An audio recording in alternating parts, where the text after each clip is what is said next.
Hello, hello. How Good. are you, listeners and Rick?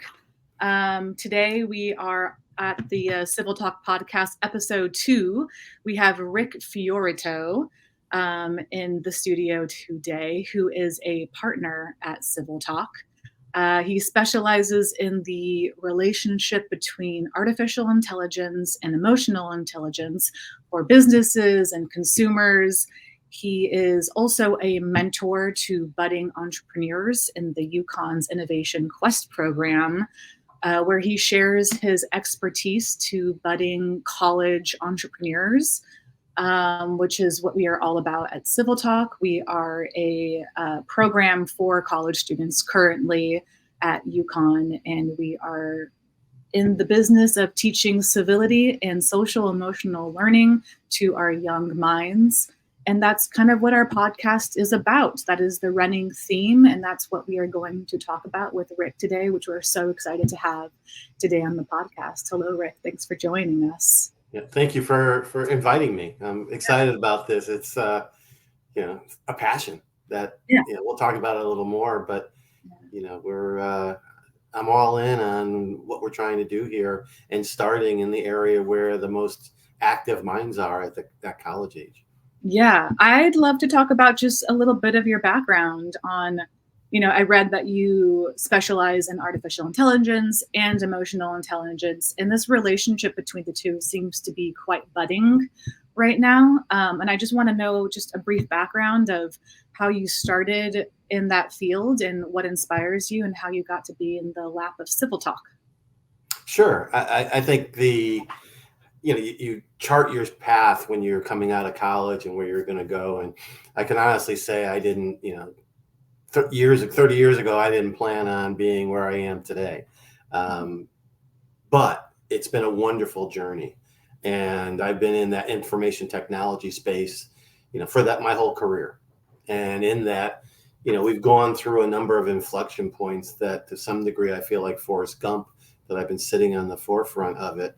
I was at AT&T when we were putting fiber optic networking cable all over the country and all over the world, which then allowed us to take the next inflection point of personal computers.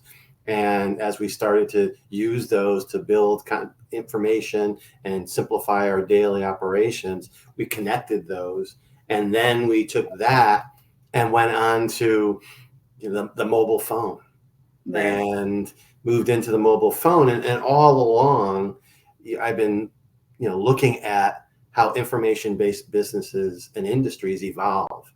And it starts with everyone's paying attention to that user interface, that whether it was a TV set or whether it was the personal computer. And over time, it becomes all about the data. So if you look at the television, for example, those networks of ABC, CBS, NBC, they wouldn't exist today if they didn't start to put together and control their own programming and content. Now they have to be thankful to all those people who will get on for basically free and act on The Bachelor and all these other shows to improve their profitability. But they got control of their content. And when you think about the people who are manufacturing the user interface, that's a commodity business. Right. So in the end, whether you look at it from the TV to the personal computer to other video games and things like that, the data, the content is where the power and the profitability ends up in the value. And so I learned that very early on. And I also saw that in that data, you could do a lot of things. And to some degree, data and artificial intelligence is a math problem. You're in there, you're calculating. These brilliant people are taking advantage of all of the power that's out there in processing power and all the massive amounts of data that can be stored. But they're doing math problems. Right. And that's just a part of the value. You have to deliver all that, the answers to those math problems in a way that is in the context of society and the impact on society. And that's where emotional intelligence comes in. Right. Yeah. Well, I'd like to speak on that because we're talking about the content in what you're talking about, whether it's be working with AT&T or the different interfaces, whether it be your computer. When did you get to a point in your career where you're like, okay, how does emotional intelligence play into the content that is being received on our television and how we're interacting with that content? What for you are, I guess, sort of like the big takeaways from that relationship between the two over your career? I'll answer that in terms of events in my career. It really, for me, became clear. I was at MCI. I was part of a 3-person team in the early 80s. Our job was to create a mall on the information highway before it was even called the internet, for people to come and do their shopping. So we were running out to all of the different people who could put their stores on the storefront, whether it was Walmart, Tower Records at the time. We were going out to the cruise lines, Royal Caribbean, because they had content that you could put out there. And we were saying, take this all and put it on. And when I was doing that, we started to look more deeply into who that it was for, what the target market was, and how different people reacted to different offers and different things. And it was at that point that we also recognized that people are all so different. Yeah. And I could tell a long story about going to my first Star Trek convention because they were interested in having a phone card and participating on it. I'm not going to get into that, but you want to look at different people in the world, different perceptions, and our need. Right. For me, it was easy, but our need to find acceptance in all the differences that are out there. Because in the end, we're just all the same. We're all people. Yeah. And if we are open to that, then we can all, in my mind, what formed up at that point was, everyone's the same. So let's just take it. Let's recognize that, and then recognize that we're all a function of our experiences. Right. And I had a college professor at UConn who said one of the things that has stuck with me forever. He said, the truly wise man is the one who knows how little he knows. Right. And I have embraced that. So, and to some degree call it plagiarism, but, we all have our experiences, but why not listen to other people who are different and learn from their experiences to build our own. But you have to be open to that. And, when we look at the world today, there's not a lot of that going on. There's a number of problems out there that we recognize exist. And part of that is the tribalistic mentality that exists today. We don't necessarily look at other people as someone we can learn from. We look at them as something different that should be avoided. And, even adding to that they're bad because they're different. And the reason why I'm at CivilTalk is to help to change that, because we can't sustain ourselves with this path that we're on. I love this shift between the tech world into CivilTalk, and there's this gap in the middle. I think that you in your personal life are able to bridge that I'm hoping more people can. And that's the openness of understanding that we are all the same. And that's a very interesting statement to make, because we're all different in our lovely snowflake / fingerprint sort of way, but we all have the same emotions: anger, fear, sadness, and we all might display them differently. With that being said, what was the point in your career where you were like, this is a detriment, not being able to empathize? Were there any significant moments in your life and in your career where you were like, okay, this is detrimental to society, our inability to connect to our empathy and to our emotional intelligence, and I need to do something about it? A number of them, but I'll talk about one of them. And it's not just business, because our business and our personal lives are together, especially when you're, through my career and all the entrepreneurial things, a lot of work and personal gets intertwined, and you try to find balance, but it's a struggle. And the example that I'll use, and one of the things that stood up was I was walking down the New York City down the street, and it was very early. I had just gotten out of college. I was in Manhattan. It was the coolest thing in the world. And I was walking down the street, and I saw a homeless person. And as I was walking by, they said something. They said, "Hey, you!" And I stopped. And I started talking to them, and it was a real, genuine conversation. And what I learned from that, what stuck out to me in that was that, we're all a function of our experiences and our circumstances. And this person came on hard times. It wasn't not a bad person. Right. They didn't do bad things. Life, the path that they were guided down, their experiences put them in this situation. We could all be there if we were not as fortunate as we are. Mm-hmm. And that stood out to me. And I've had a number of other experiences like that reinforce it. The other thing is I've had the good fortune to be able to travel. Right. I've said to people, one of the things that stuck with me in traveling is when you're in an airport or in a crowded area and there's people from a lot of different countries there, take a second, sit down and listen, especially if there's kids around. Mm-hmm. And they laugh. You can't tell where they're from, because laughter is laughter in whatever language, from whatever type of person. It all sounds the same. Right. So start there, and then don't let we build biases. We grow these biases based upon our experience, and let's not do that. Let's try to be. It starts first with self-awareness. Let's start to be more self-aware of who we are. There's a saying that says you can't truly love someone else till you love yourself. Well, first know yourself. And then once you do that, then you've set the foundation for empathy.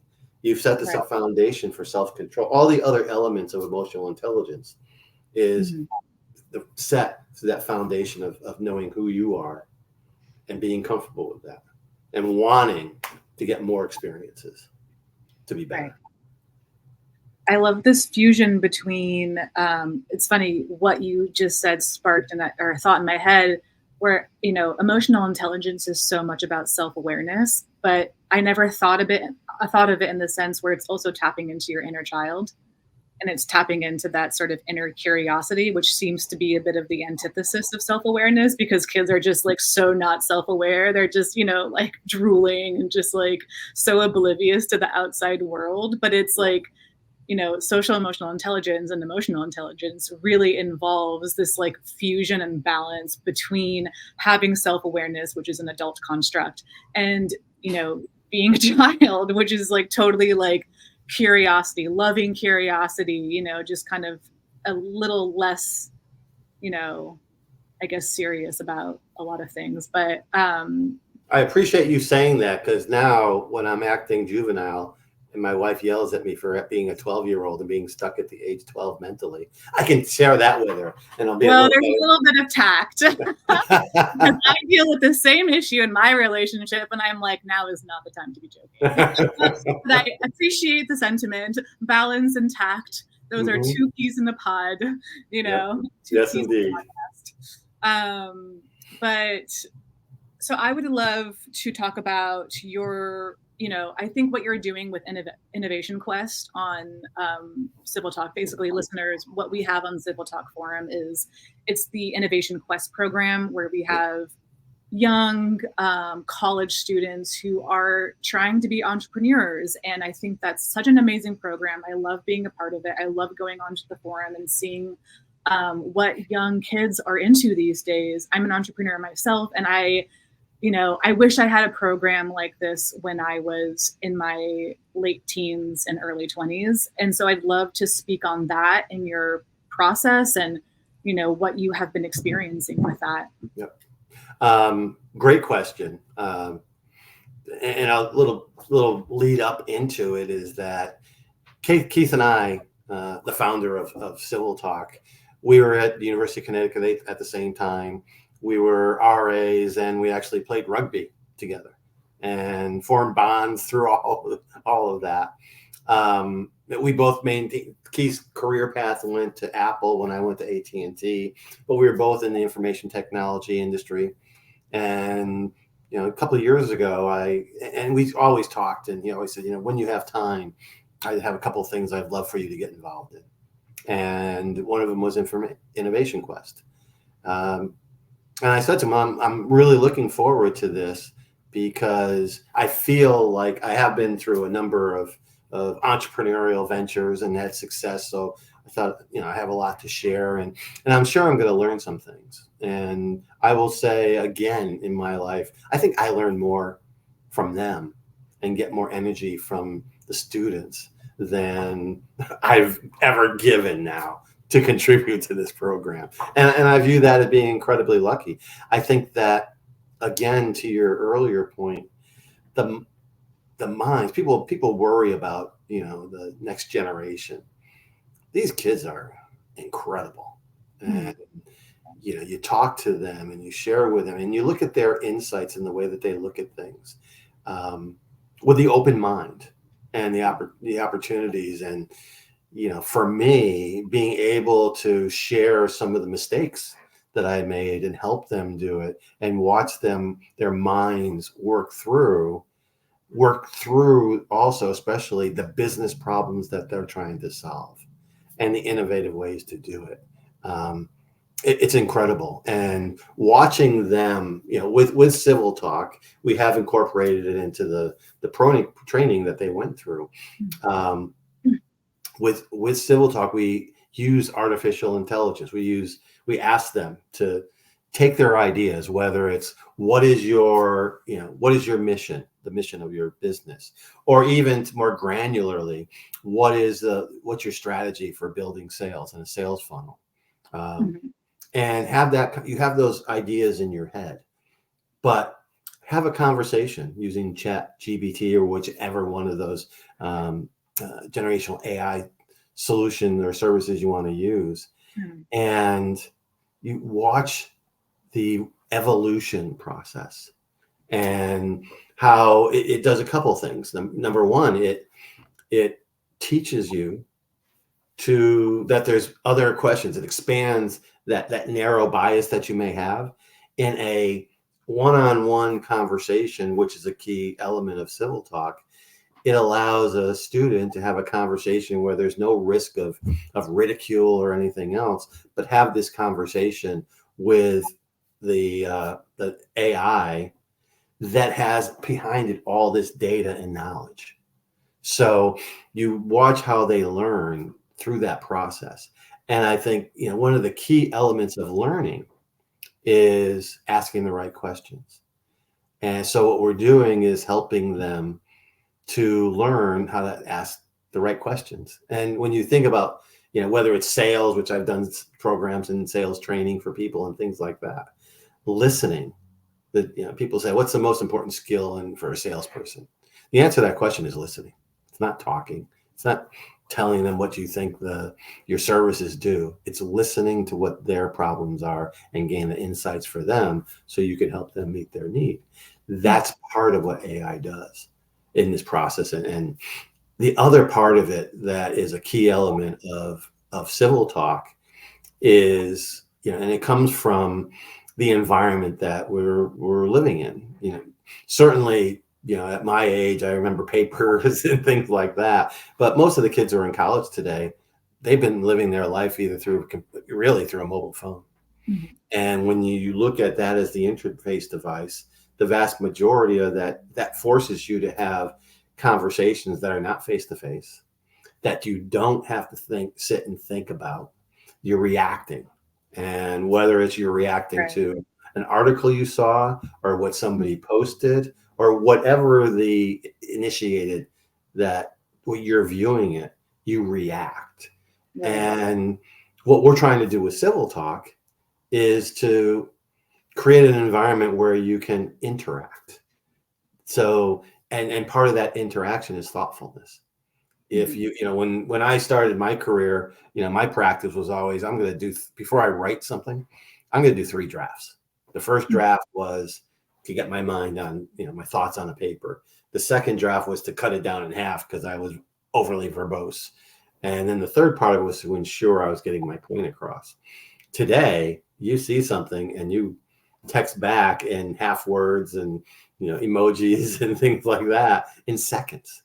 And we lost that thoughtfulness and the pause that goes into interacting versus just reacting. And that ties to the self-regulation, because today, you look at the tribalistic mentality that's out there. When you receive something that you disagree with today, you quickly react because of the definition of what that other party is to you based on your limited knowledge of them. So it's us versus them. And you don't take a second to think back, oh, well, that, in reality, in some cases, this is the person that I'm talking to, I'm reacting to them as in a way that they are this label that I put on them. And I've seen people apply labels to people who are their friends, without even thinking that this is my friend first.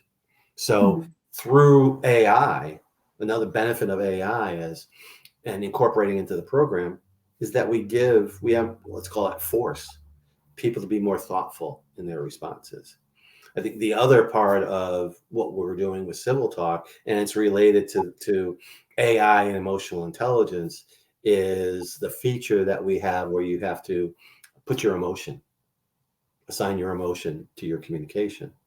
And not only does that make you stop and think about it, but I often use the example, the point that it has context. And the example is, hey, I live here in Florida. I may post something that says, oh, hey, the sun is out today. And you may react back, oh, that must be wonderful. And I'll go, no, it isn't. It sucks. It's so hot here. I can't stand the sun anymore. But you don't know that. But by putting in, if I had put in, the sun is out today and I'm disappointed, your interaction would be very different. Right. And that's a key point in helping us understand every action that we take and every perception that we have of an action that someone else's takes is in the context of today, what we write. We have lost that understanding, the ability to read the mood, the intent, and all those other factors that play a role in our perception. Yeah. And in CivilTalk, we're adding that back in. Right. And all that is a function of both that understanding emotional intelligence and being able to leverage the AI that's out there to help us in the process. Yeah. One other thing I really thank you for that. That was really insightful. One thing I also like is how, CivilTalk does work with the colleges, and in that regard, the professors are in on it too, and I really enjoy the fact that the professors are there and it's not just a chaotic circus like Reddit sort of, Instagram, TikTok. And I don't know, from someone who uses TikTok and Instagram and Reddit, are used to a lot in the past, but there seems to be also like this enforcement of civility, but it's not being micromanaged, which I really appreciate on CivilTalk, where, everyone's just like, don't do that, and policing everything. There is a function of freedom of speech, but it's freedom of speech tied to the definition of civility, wherein you can express yourself and you can have any varying degree of emotion, but it's sort of how you present that emotion, which is important, which I really like on CivilTalk, and I think is so important to kids and to adults too, as we're expanding and bridging this gap between artificial intelligence, and how are we going to move with this new structure that's obviously going to have a permanent stature in AI isn't going anywhere. Right. Chips aren't going anywhere. It's going to be here for, I'm assuming, the rest of time until the next meteor comes and wipes us out. So I really like the idea of, I feel like a lot of programs are ushering AI out. Like, don't use AI in your business or in your education, but finding this nice dance between using AI. I mean, I talked to Keith about this, the co-founder of CivilTalk, and he's like, yeah, use AI in podcast or in your work, but don't let it overpower it. You have to find this right balance between the two. And I think balance is another word and that should be integrated into emotional intelligence, and teaching that is tough, but what do you see as far as like the future of this generation right now? Are they handling it well? What have been your one-on-one experiences with? I mean, I've had discussions with the kids at UConn, and they seem incredibly bright. But it's a difficult college to get into. Like those are just a gaggle of just really intelligent kids. Mm-hmm. That I'm impressed whenever I get on phone calls with them too. I'd like to hear about, the expansion of CivilTalk and programs like this too, because really this is like a broader idea of emotional intelligence in colleges and what you see for the future in other colleges and how you think that's going to pan out. Yeah, great question. There was a couple of questions in there. The first one related, but I got them. The first one related, or questions, or let me say, great points. The first one is having the professors involved, having a leader in the group. It's part of setting the environment, and we all react to the environments that we're in. And people ask me, so what's different between CivilTalk and the other communication platforms that you can have out there? And I answer, there's a number of things, but one of them is the environment that we create, and that we have when more people are starting, and we're starting to bring the concepts of emotional intelligence to them. The prompts that the professors put in, and some of them are somewhat, let's call it, controversial or challenging. What's more important, authenticity versus anonymity? Mm-hmm. How do you deal with people, regarding your personal boundaries? Have you ever been trolled or trolled somebody? Mm-hmm. And, we ask these rather challenging questions. And it's amazing to read the responses. Sometimes, what people share in this environment that we've created, the personal things that they share. I'll be honest, sometimes tears come to my eyes when I read it. And so I think the having the professors involved, integrating it in, and having the first topics be related to those behaviors that are really challenging us as a society, or creating the incivility in our society, having that environment that takes a lot of that away, facilitates it. And it's led by the prompts and the way that we're prompting it.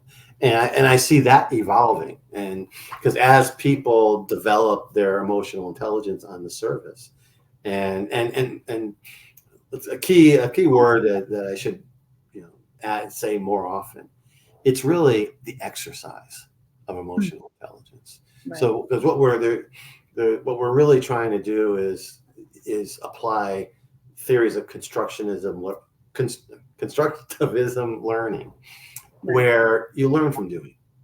Right. And we take the concepts, and you can go out there and find hundreds and hundreds of articles, and I'd say thousands, on emotional intelligence, what it is, how to define it, all the elements of it. There is so much out. If you Googled it, you could be spending weeks reading all the things that are out there. But you have to take that and then practice. And what we do is the professor will put a prompt out there with some of those articles to in effect prompt the thought process. Mm-hmm. And then in that comfortable environment, the people react and share. They then use, as I said before, AI to form their opinions and their thoughts on it and how to respond. And we've now taken and helped them learn how to act civilly in a civil manner. And then we are starting to introduce not the more the topics related to the challenges that we have, but topics related to the classes that we have, and applying it to the business school. And I see us going beyond that, sure, following the same model with other universities, but going beyond that, because in talking to some of the folks that we have talked to about a sponsorship role, because our business model, our revenue model is not tied to advertising, it's tied to sponsorships, because we don't want the impact or influence of advertisements into this environment. People are saying, well, gee, I my group needs this, in business. And so I think we see it as a lifelong learning. And our goal is that CivilTalk becomes a habit. The use of CivilTalk becomes a habit for the community as the community grows, from whether it's UConn or other schools or the sponsors who are hiring, the companies that are hiring the students that are coming up because they have emotional intelligence. And so as we go beyond, into that area, I see that as where we're going, expanding out to other universities, and then playing a role in the lifelong, in creating a community for the lifelong learning experience. But the other thing that's amazing to me, and I'll use another experience. I recently went to a banking conference, and I've been in the industry for a long time, have certainly a lot of things to talk about. And when I, especially AI and payments and things like that, what people really wanted to talk about, I think I talked 80% about CivilTalk. Mm-hmm. And all I would say is I'm, partnering with a friend of mine. We go way back, and, we're looking at the state of the world and in civility. And then I stopped talking, and I listened to them share their recognition and their experiences, or the experiences of their, children, or, I'll be there and I'll tell them we're working on universities, and they'll say, where you could really go with this is to first responders. You should go to teachers. You should go to middle school students, doctors or lawyers. There's a place for emotional intelligence in everything that we do, and for all the people in the different ways of businesses that they're in and careers that they have. So I see, our target is to go after college and university students, because that's where we believe we can have the biggest impact right now, and allow that to spread into the rest of society as they take jobs, go out into the community, and bring the message of civility more broadly. And we just want to be the platform that they use to create the environment and the ecosystem to be comfortable to learn. Right. I love that. And I'm looking forward to, watching the company grow, really. It's super exciting. And I love hearing that, I talk about CivilTalk too, to family and friends, and, what it is. And I get the same sort of response. And so, I have a good family friend. She's a cardiothoracic surgeon, and she is taking some time off, and she's working in the administration.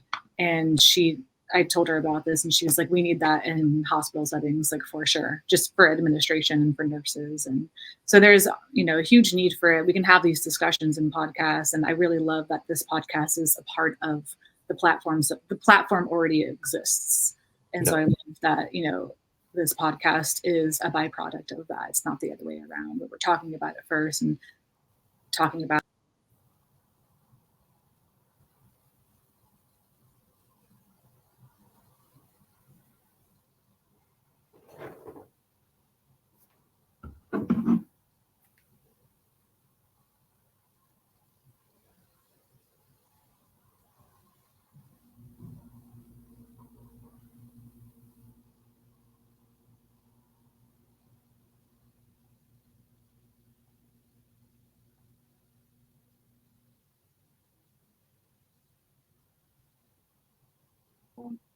Okay. We're back in action. Okay. Sorry about that. We dropped, which is kind of appropriate because it's past time. But with that being said, CivilTalk.com, we've been talking about that today. We're talking about, the benefits of having a platform like that for college students and its expansion. Rick, thank you so much for being here today. I'm sure we will have you on the podcast again in the future. There's so much more to say and so many more discussions to be had. So this is the second and many episodes yet to come. Thank you so much. I really appreciate it. Well, thank you for giving me the opportunity. Obviously, I love talking about it. And I'm thrilled to be part of it. Amazing. Okay, we shall see you next time. Thank you, listeners. www.civiltalk.com. Look us up and subscribe to our podcast. All right, take care. Thank you. Bye-bye. Bye.